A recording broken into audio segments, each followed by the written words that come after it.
to do a little presentation over learning disabilities and their history, different attributes, laws, and the IEP. Learning disabilities are described as neurological conditions that interfere with a person's learning. Over a period of time, in many years, they were classified and split into different subtypes.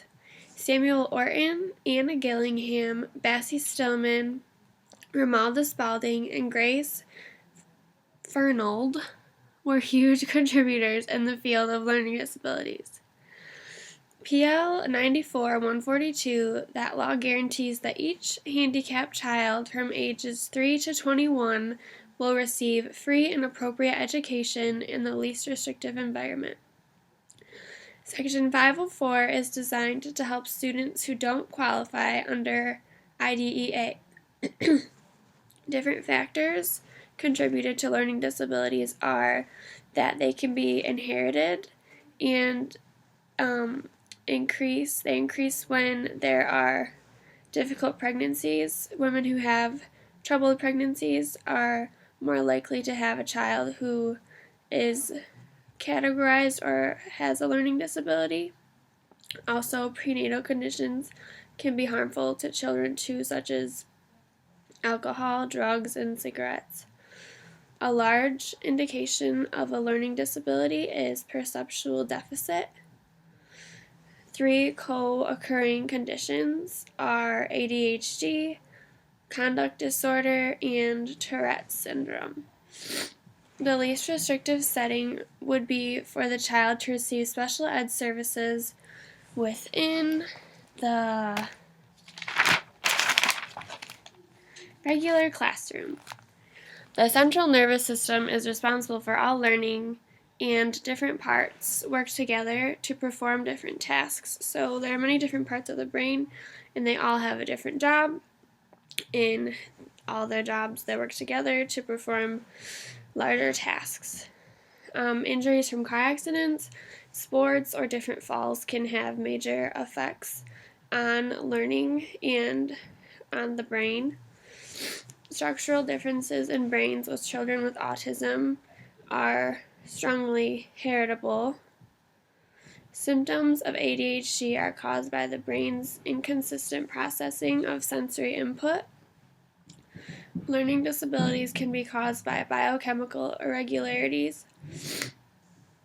Research shows that when it comes to memorizing something, quieter classrooms can benefit students, and it is easier for children to memorize things in settings that don't have large distractions.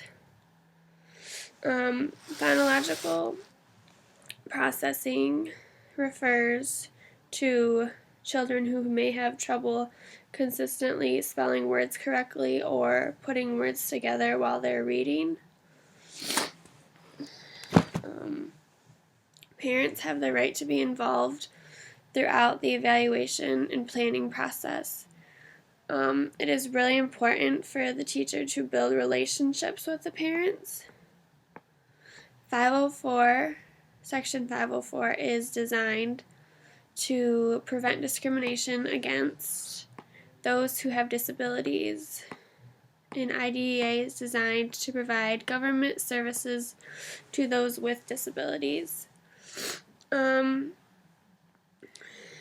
Parents know their children best, but there are different advocacy programs to help them when it comes to them learning about their child who has a learning disability or some type of disability.